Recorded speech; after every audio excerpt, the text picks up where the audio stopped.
الحمد للہ رب العالمین والعاقبۃ للمتقین والصلاة والسلام علی سید الانبیاء والمرسلین اعوذ باللہ السمیع العلیم من الشیطان الرجیم من ہمزہ ونفخہ ونفثہ بسم اللہ الرحمن الرحیم یا ایہا الذین آمنوا اے لوگو جو ایمان لائے ہو، لا تتخذوا مت بناؤ بطانتاً دلی دوست۔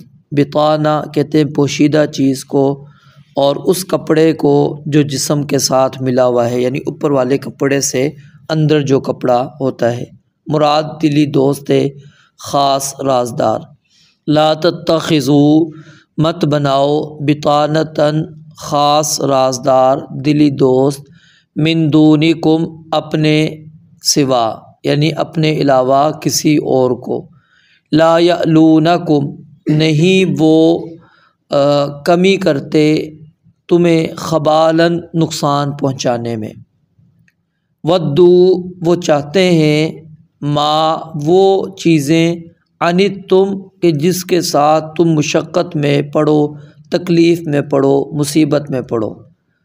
قد یقیناً بدت ظاہر ہو چکی، البغضاء غصہ، شدید دشمنی، من افواہہم ان کے منہوں سے، وما تخفی اور جو کچھ چھپا رکھا ہے، صدورہم ان کے سینوں نے، اکبر وہ زیادہ بڑا ہے۔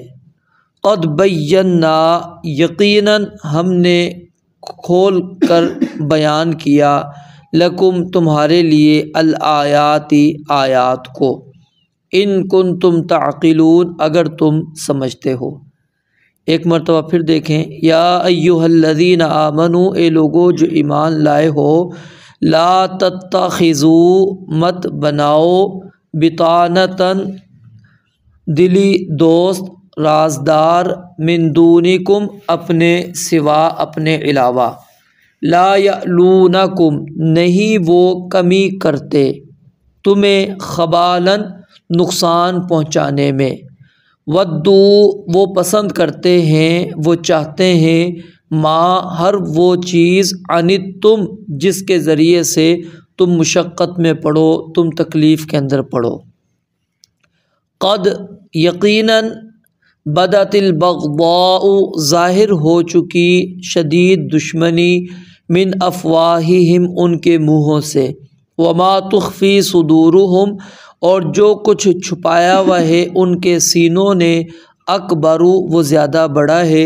قد بینا یقیناً ہم نے کھول کر بیان کر دیا، لکم الآیات تمہارے لیے آیات کو، ان کنتم تعقلون اگر تم سمجھتے ہو۔ اس آیت کا پچھلی جو آیت ہم نے پڑھی تھی، آیت نمبر 100، یا ایہا الذین آمنوا ان تطیعوا فریقا من الذین اوتوا الکتاب یردوکم بعد ایمانکم کافرین، اس کے ساتھ اس کا تعلق ہے۔ اللہ تعالیٰ نے اس آیت کے اندر یہ بات بیان فرمائی تھی کہ اگر تم ان کی اطاعت کر لو گے تو کیا ہوگا، تمہیں ایمان کے بعد کفر کے اندر یہ لے جائیں گے۔ تو اس کے ساتھ اس کا تعلق ہے کہ اللہ رب العالمین اب وہ چیز ہی نہیں کرنا چاہتا کہ جس کی وجہ سے انسان کفر کے اندر جائے، تو اس لیے فرمایا لا تتخذوا بطانتاً کہ تم نے کسی کو بھی مسلمانوں کے علاوہ، مومنین کے علاوہ اپنا دلی دوست، اپنا رازدار نہیں بنانا، یعنی جس کو ہم ہر بات بیان کر دیتے ہیں، یعنی ہر ایک انسان کا کوئی نہ کوئی ایسا ایک دوست ہوتا ہے جس سے وہ کچھ بھی نہیں مخفی رکھتا، کچھ بھی نہیں چھپاتا، ہر اچھی بات ہو، بری بات ہو، وہ اس کے سامنے بیان کر دیتا ہے، ہر ایک کے سامنے نہیں کرتا، صرف ایک ہی انسان کا دوست ایسا ہوتا ہے۔ ٹھیک ہے، تو اللہ رب العالمین فرماتے ہیں کہ لا تتخذوا بطانتاً، تم اس طرح کا کسی کو اپنا دلی دوست، رازدار مت بنانا۔ جب مسلمان کفر سے یعنی اسلام کی طرف آئے، مسلمان ہو گئے، تو اب ان کے ظاہر پڑوسی یہودی بھی تھے، عیسائی بھی تھے، مشرکین بھی تھے، منافقین بھی تھے۔ اب ایک تعلق ہوتا ہے ظاہر ہے بچپن کے ساتھ، بچپن آپ نے ایک ساتھ گزارا ہو یا عمر کا ایک حصہ ساتھ گزارا ہو تو ایک تعلق ویسے ہی قائم ہو چکا ہوتا ہے۔ اگرچہ اب وہ اسلام قبول کر چکے تھے، وہ کفر کے اندر ہی موجود تھے، تو اب کیا ہے وہ ان کے ساتھ اسی طرح دوستی انہوں نے رکھی، میل جول تعلقات اسی طرح انہوں نے برقرار رکھا۔ تو سیدنا عبداللہ بن عباس رضی اللہ تعالیٰ عنہ بیان فرماتے ہیں کہ جب مسلمانوں نے اسی طرح یہودیوں کے ساتھ میل جول اور تعلقات رکھا تو اللہ رب العالمین نے یہ آیات نازل کر کے ان کو تنبیہ کر دی کہ تم ان کو اپنے رازدار نہ بناؤ۔ کیوں؟ ظاہر ہے تمہارا زندگی کا ایک حصہ ان کے ساتھ گزرا ہے، تو اب اسلام کے بعد بھی تم ان سے وہ باتیں کر سکتے ہو جو اسلام والی باتیں ہیں۔ اب دلی دوست کیوں نہیں بنانا؟ اس کی وجہ یہ ہے کہ وہ تم سے کوئی راز لیں گے، کوئی ایسی باتیں لیں گے اور پھر اس سے تمہیں نقصان پہنچائیں گے۔ اس کے اندر ایک مشہور واقعہ ہے، رسول اللہ صلی اللہ علیہ وآلہ وسلم نے کفار مکہ پر حملہ کرنے کا پورا ارادہ کر لیا۔ صحابہ کرام رضوان اللہ علیہم اجمعین ان کو آپ نے بتلایا کہ ہم مکہ پر حملہ کریں گے۔ ایک صحابی تھے حاطب بن ابی بلتعہ رضی اللہ تعالیٰ عنہ، بدری صحابی ہیں۔ انہوں نے سوچا کہ میرے وہاں پر عزیز رہتے ہیں، رشتہ دار رہتے ہیں، اور ان کی فیملی بھی ادھر رہتی تھی، بچے بھی ادھر ہی تھے، تو انہوں نے کہا میں یہ ایک بات لیک کر دوں گا، خبر دے دوں گا، تو کم از کم وہ مجھ پر اتنا احسان کریں گے کہ میری فیملی کو محفوظ کر دیں گے، بتا دیں، ان کو بچا لیں گے۔ انہوں نے کیا کیا کہ ایک خط لکھا اور ایک عورت کے حوالے کر دیا کہ جا کر یہ خط ادھر پہنچا دینا ہے۔ رسول اللہ صلی اللہ علیہ وسلم نے سیدنا علی المرتضیٰ رضی اللہ تعالیٰ عنہ اور ایک اور صحابی کو حکم دیا، اور آپ نے مقام بھی بتایا، ابھی میرے ذہن میں نہیں کیونکہ پیچھے پڑی ہوئی ہے، بس ابھی ذہن میں آیا تو اس لیے واقعے کی طرف اشارہ کر رہا ہوں۔ تو آپ نے کہا کہ فلاں مقام کے اوپر تمہیں ایک خاتون ملے گی، اونٹ پر سوار ہوگی، اور اس سے آپ نے رقع لے لینا ہے۔ سیدنا علی رضی اللہ تعالیٰ عنہ اور وہ صحابی وہاں پر پہنچے، اور اسی مقام پر جہاں پر آپ نے بتایا تھا انہوں نے جا کر اس کو پا لیا۔ عورت سے کہا کہ جی دو، اس نے کہا میرے پاس کچھ نہیں ہے۔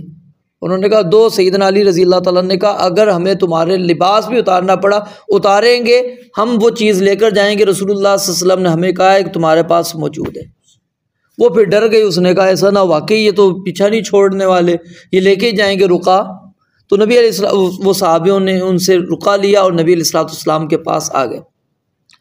ابھی حاطب بن ابی بلتعہ جو ہیں وہ اب پریشان ہو گئے کہ یہ تو بات جو میں نے پھیلائی تھی یا جو خط لکھ کر بھیجا تھا ایک راز کے طور پر، وہ نبی علیہ السلام کو پتہ لگ گیا ہے، اب آپ مجھے سزا بھی دے سکتے ہیں، کچھ بھی کر سکتے ہیں۔ لیکن اللہ رب العالمین نے جو ہے منع کر دیا اور فرمایا کہ نہیں، یہ اہل بدر میں سے ہیں، بدری صحابی ہیں، اور اللہ تعالیٰ نے بدر کے جو لوگ تھے، صحابہ تھے، ان کے دلوں کو اچھی طرح جھانکا ہے اور ان کو ایمان کے اندر پختہ پایا، یہ ایمان کے اندر کمزور نہیں ہے۔ یہ ایسا نہیں ہے کہ انہوں نے راز تمہارا کوئی کھولنا چاہیے، صرف کیا ہے ایک فطری طور پر کہ میری اولاد وہاں پر موجود ہے، میری فیملی وہاں پر موجود ہے، تو یہ کام ان سے غلطی ہو گئی، تو اللہ تعالیٰ نے کیا ہے ان کو معاف کر دیا، اس پر کوئی مواخذہ نہیں ہوا۔ تو یہ کیا ہے کہ راز پھیلانا، بات کرنا، یہ مجالس یاد رکھیے جو خاص مجالس ہوتی ہیں، یہ تو ہماری ایک عام مجلس ہے نا، جو ایک خاص مجلس ہوتی ہیں وہ یاد رکھیں وہ امانت ہوتی ہیں۔ ہم اس چیز کا خیال نہیں رکھ رہے ہوتے، ہم کیا ہے میٹنگ کر کے نکلے ہوتے ہیں، جی باس نے کیا بولا، بتائیں کیا ہوا، وہ ساری بات آگے بتلا دیتے۔ بھائی اس نے آپ کو اکیلے میں کیوں بلایا تھا، مقصد کیا تھا؟ اگر وہ سب کے سامنے ہی اس نے بات کرنی ہوتی، وہاں پر بھی آ کر آپ کو کہہ سکتا تھا۔ اگر اس نے مثال آپ کو کوئی کام ذمہ داری دی ہے یا ڈانٹا ہے تو وہ سامنے بھی کر سکتا تھا۔ اس نے جب رازداری کے اندر یہ کام کیا ہے تو آپ وہ باتیں کیوں پھیلا رہے ہیں، کیوں عام کر رہے ہیں؟ تو یہ ان چیزوں کو ہم معمولی سمجھ رہے ہوتے ہیں، آپس کی چھوٹی چھوٹی باتیں وہ ہم چھوٹی سمجھ رہے ہوتے ہیں، لیکن یاد رکھیں وہ کسی کے لیے بڑی بھی ہو سکتی ہیں، وہ نقصان کا باعث بھی بن سکتی ہیں، وہ تباہی اور بربادی کی طرف بھی اس کی طرف لے کر جا سکتی ہے۔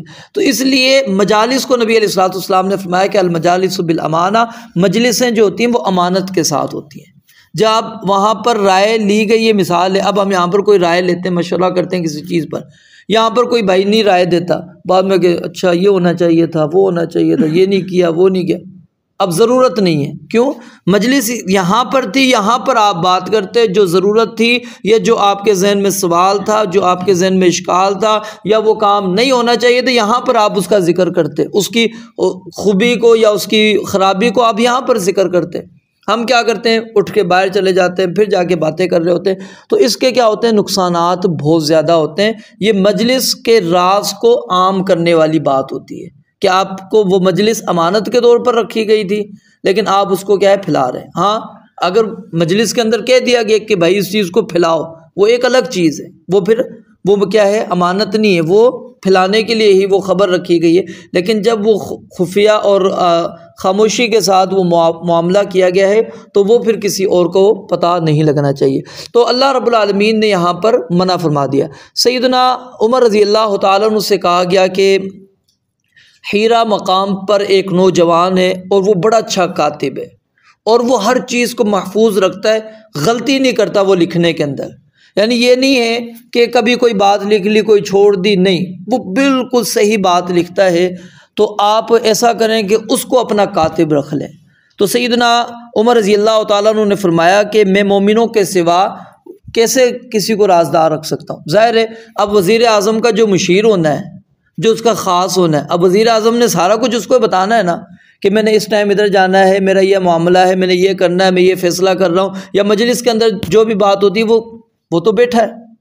اگر وہ آپ کے مخالف ہے، آپ کے معاملے کا نہیں ہے، تو کیا کرے گا پھر؟ وہ ساری باتیں جو آپ نے خفیہ کمرے میں بیٹھ کر کی اس نے پھیلا دی.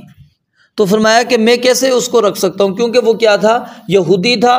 وہ کہا کہ میں اگر مسلمان کو چھوڑ کر اس کو اپنا کاتب بناتا ہوں، سیکرٹری بناتا ہوں، تو یہ تو میں نے پھر کیا ہے؟ اللہ رب العالمین کے اس حکم کی خلاف ورزی کر دی. پھر سیدنا ابو موسیٰ اشعری رضی اللہ تعالیٰ عنہ کے بارے میں آتا ہے کہ انہوں نے کہا سیدنا عمر رضی اللہ تعالیٰ عنہ کو کہ میرا جو کاتب ہے نا وہ ایک عیسائی ہے. تو سیدنا عمر رضی اللہ تعالیٰ عنہ نے کہا کہ اللہ تمہیں مارے، یہ تم نے کیا کیا کہ تم نے اللہ کا یہ فرمان نہیں سنا تھا کہ یا ایھا الذین آمنوا لا تتخذوا اليہود والنصارى اولیاء بعضهم اولیاء بعض، کہ ایمان والو یہود و نصارہ کو اپنا دوست نہیں بنانا، وہ آپس میں ایک دوسرے کے دوست ہیں. تو انہوں نے کہا کہ تم نے کسی مسلمان کو کیوں نہیں رکھا؟ تو میں کہتے ہیں سیدنا ابو موسیٰ اشعری، میں نے کہا کہ میرے کو تو اس کے صرف کتابت سے غرض ہے، میں اس کو لکھواتا ہوں بس، اور تو مجھے اس کا کوئی مقصد نہیں ہے. تو سیدنا عمر رضی اللہ تعالیٰ نے کہا کہ جب اللہ تعالیٰ نے انہیں رسوا کر دیا ہے تو میں ان کو تکریم کیسے دے سکتا ہوں، عزت کیسے کر سکتا ہوں ان کی؟ جب اللہ تعالیٰ نے انہیں ذلیل کیا ہے تو میں انہیں عزت نہیں دے سکتا، جب اللہ تعالیٰ نے انہیں دور کر دیا ہے تو میں انہیں قریب نہیں کر سکتا. یعنی یہاں پر ڈانٹا سیدنا ابو موسیٰ اشعری رضی اللہ تعالیٰ عنہ کو کہ آپ نے کاتب کیوں رکھا ہے عیسائی کو؟ اور وجہ کیا ہے کہ ظاہر ہے آپ نے وہاں پر ہر چیز اس کو نوٹ کروانی ہے، لکھوانی ہے، اور وہ آپ کا دین کے ساتھ اس کا کوئی تعلق نہیں. اب ہم کرتے ہیں بس اوقات خیر وہ اپنے دین پر ہے، ہم اپنے دین پر ہے، نہیں. اس طرح جو چیزیں ہوتی ہیں وہ نقصان دیتی ہیں. اور اس وقت جو اگر ہم دیکھیں امت مسلمہ کی جو تباہی اور بربادی، اس کی وجہ یہی ہے کہ ہم اپنے جو خاص عہدے ہیں وہ ہم نے ایسے لوگوں کو سپرد کر رکھے ہیں جن کا ہمارے ساتھ تعلق ہی نہیں ہے، مسلمان ہی نہیں ہے وہ. ٹھیک ہے، اب مسلم حکمران ہو، مسلم حکومت ہو، علاقہ مسلم ہو، اور وہاں پر آپ عہدہ کسی اور کو پکڑا دیں. آپ کو یاد ہوگا پاکستان کا جو بھگوان داس جج بھی بنا تھا، ہندو ہے. اب کیا ہے؟ یہ کوئی قانون ہے کہ آپ اسلامی ملک ہیں، جمہوریت ہے، چلے مانا کہ جمہوریت میں سب کو حق دے دیں. یہ کیسا حق ہے کہ ایک اسلامی ملک کا حکمران، وہ کیا نام ہے، جج، قاضی، وہ ایک ہندو کو بنا دیا جائے؟ کیا مسلمان مر گئے؟ مسلمان نہیں ہے اس لائق کہ وہ قاضی بن سکتے ہیں، وہ جج بن سکتے ہیں، وہ لوگوں کے درمیان میں فیصلہ کر سکتے ہیں. یعنی ایسے ایسے خاص عہدے کہ جو خاص اسلام کے ساتھ تعلق رکھتے ہیں. پھر جب علماء اس چیزوں پر نکتہ چینی کرتے ہیں، خبردار کرتے ہیں، تو پھر الٹا کہا جاتا ہے کہ جی یہ دیکھیں فتنہ پھیلا رہے ہیں، فساد پھیلا رہے ہیں، معاشرے کے اندر یہ کیا نام ہے بگاڑ پیدا کرنے کی کوشش کر رہے ہیں، لوگوں کے ذہنوں کو منتشر کر رہے ہیں. اصل چیز کیا ہے؟ اللہ رب العالمین نے جو چیز یہاں پر بیان کر دی ہے، جو خاص عہدے ہوتے ہیں وہ یاد رکھیں کبھی بھی ایسے بندوں کو نہیں دینا چاہیے جن کا آپ کے ساتھ تعلق نہیں ہے. یعنی خاص طور پہ جو مسلم نہیں ہے اس کو نہ بنائیں. کیوں؟ اگر آپ دیتے ہیں تو پھر کیا ہوگا؟ وہ آپ کو مشقت اور تکلیف کے اندر ڈال دیں گے۔ اور اللہ رب العالمین فرماتے ہیں قد بدت البغضاء من افواہہم، وہ کبھی اپنے ارادے ظاہر نہیں کریں گے، کبھی بھی اپنے ارادے ظاہر نہیں کریں گے۔ آپ نے واقعہ سنا بھی ہوگا، شاید پڑھا بھی، اخبار کے اندر بھی یہ چھپا ہوا تھا، ہم جب پڑھتے تھے ہمیں اساتذہ نے یہ بیان کیا تھا کہ پاکستان کا کوئی علاقہ تھا، 15 سال تک ایک انڈیا کا بندہ ہندو ہے اور وہ امام مسجد رہ کر گیا، اور آیا کس لیے تھا؟ وہ ریکی کرنا ہے، مسلمانوں کے راز لینے، حالات کا جائزہ لینے، اور مسلمان بن کر، امام خطیب بن کر وہ اس نے 15 سال گزار کے گیا۔ ہمیں تو پتہ ہی نہیں پڑتا کہ یہ مسلم بھی ہے، کافر ہے۔ تو اللہ رب العالمین نے، یاد رکھیں، یہ چیزیں اس لیے واضح طور پر بیان کر دی کہ وہ تمہارا نقصان کریں گے، اور ہمارا جو استحکام نہیں ہوتا امن کے اندر، اس کی وجہ کیا ہوتی ہے کہ ہمارے فیصلے جو خفیہ ہوئے ہوئے ہوتے ہیں، وہ ابھی میٹنگ سے نکلے ہوتے ہیں، جی اندر کیا فیصلہ ہے بتائیے، آپ اپنی کیا رائے دیتے ہیں، آپ اپنی کیا رائے دیتے ہیں؟ عجیب بندے، صحافی کھڑے ہو جاتے ہیں، سوال کرتے ہیں، مجبور کرتے ہیں اس کو بولنے پر، کچھ نہ کچھ بولو، اپنی زبان سے کچھ نہ کچھ تو نکالو۔ کیا بھائی، اندر میٹنگ ہوئی ہے، ان کی ہوئی ہے، ہونے دے جو ہوا۔ اب آپ کا معاملہ ہوتا تو آپ کو اندراج کر دیا جاتا، آپ کو لایا جاتا، آپ کو کہہ دیا جاتا آ جائیں بھائی، بیٹھیں یہاں پر، آپ چلائیں ہماری اس معاملے کو، پوری دنیا دیکھ لے۔ تو جب یہ چیزیں، یاد رکھیں، نقصان پہنچاتی ہیں، تو یہ چیزیں اس کو ہمیں خاص طور پر سمجھنا چاہیے۔ تو اللہ رب العالمین فرماتے ہیں یہ جو غضب، غصہ کبھی کبھی آپ نے دیکھا ہوگا ان کے منہ سے ظاہر ہو جاتا ہے، یعنی کبھی کبھی ایسی باتیں بندہ بے دھیانی کے اندر کہہ دیتا ہے، ٹھیک ہے؟ تو اب کیا ہوتا ہے، وہ اس نے جو کہا ہے، اللہ فرماتے ہیں اصل میں دل میں جو بات اس نے چھپائی ہوئی ہے تمہارے خلاف، وہ اس سے کہیں بڑی ہے۔ تمہیں تو چھوٹی سی بات اس کی پتہ لگی ہے نا، جو دل میں اس نے تمہارے خلاف رکھا ہوا ہے۔ کبھی بھی مسلمان کا ساتھی جو ہے، یاد رکھیں، مشرک نہیں بن سکتا، کبھی بھی اس کا دلی دوست، کوئی منافق، کوئی یہودی، کوئی عیسائی، وہ چاہے آپ کا جتنا بھی قریبی کیوں نہ ہو، وہ آپ کا وہ دوست نہیں بن سکتا، وہ آپ کا دشمن ہی رہے گا، کیونکہ آپ کا اور اس کا دین الگ ہے۔ اور اللہ تعالیٰ فرماتے ہیں کبھی کبھی ان کے منہ سے یہ ظاہر ہو جاتی ہیں، اور جو ان کے سینوں میں چھپا ہوتا ہے۔ اب ارادے کبھی کبھی ہم سن لیتے ہیں کہ جی فلاں حاکم نے یہ بات کہہ دی ہے، فلاں وزیر اعظم نے، صدر نے یہ بات کہہ دی، فلاں ملک کے فلاں نے یہ بات کہہ دی۔ اب وہ کیا ہے، وہ بے دھیانی میں نکلی ہوتی ہے، اور ہم اس چھوٹی سی بات پہ پریشان ہو جاتے ہیں۔ اللہ فرماتے ہیں یہ چھوٹی بات تو جو اس کے منہ سے نکل گئی تمہیں پتہ چل گئی ہے، جو اصل میں انہوں نے چھپا رکھا ہے تمہارے بارے میں دشمنیاں، وہ اس سے بڑھ کر ہے۔ لیکن اس چیز کو ہم سمجھ رہے نہیں ہیں۔ یہ قرآن کریم کے اندر اللہ تعالیٰ نے یہ جو آیت یہاں پر ذکر کی، ایک تو ہمیں تنبیہ کرنا ہے، اور جو آگے اب واقعات آپ پڑھیں گے نا، اس کے ساتھ بڑا تعلق ہے، اس کا بدر کے واقعے کے ساتھ ان آیات کا بڑا گہرا تعلق، اور آگے یہ جنگ احد وغیرہ ان کا تذکرہ آگے آئے گا۔ تو اللہ رب العالمین نے یہاں پر سختی کے ساتھ منع کر دیا کہ آپ نے کسی بھی یہودی کو، عیسائی کو، مشرک کو، منافق کو، کوئی بھی ہے، وہ مسلمان نہیں ہے، آپ اسلام والے ہیں، وہ اسلام والا نہیں ہے، اس کو آپ نے دلی دوست نہیں بنانا۔ اور اگر بناتے ہو، اللہ فرماتے ہیں قد بینا لکم الآیات، ہم نے تو تمہارے لیے آیات کو کھول کر بتلا دیا ہے، ان کی دشمنی کو ظاہر کر دیا ہے، بتلا دیا ہے کہ وہ تمہارے کتنے بڑے دشمن ہیں، تمہارے دوست کبھی بھی نہیں بن سکتے۔ ان کنتم تعقلون، اگر تم عقل رکھتے ہو تو کبھی بھی تم ان کو اپنا دوست نہیں بناؤ گے، کبھی بھی ان کو اپنا رازدار نہیں بناؤ گے۔ جس طرح سیدنا عمر رضی اللہ تعالیٰ نے احتیاط کی، جس طرح صحابہ کرام رضوان اللہ علیہ اجمعین اس چیز پر احتیاط کیا کرتے تھے، تو ہمیں بھی اس چیز کی خاص طور پر احتیاط کرنی چاہیے۔ خاص طور پہ جو امن کے معاملات ہوتے ہیں، جو استحکام والے معاملات ہوتے ہیں، جو خفیہ جس کو ہم کہتے ہیں چیزیں ہوتی ہیں، وہ کبھی بھی ان کا اظہار نہیں کرنا چاہیے۔ رب العالمین سے دعا ہے اللہ تعالیٰ سمجھنے، عمل کرنے کی توفیق عطا فرمائے۔ وآخر دعوانا الحمدللہ رب العالمین۔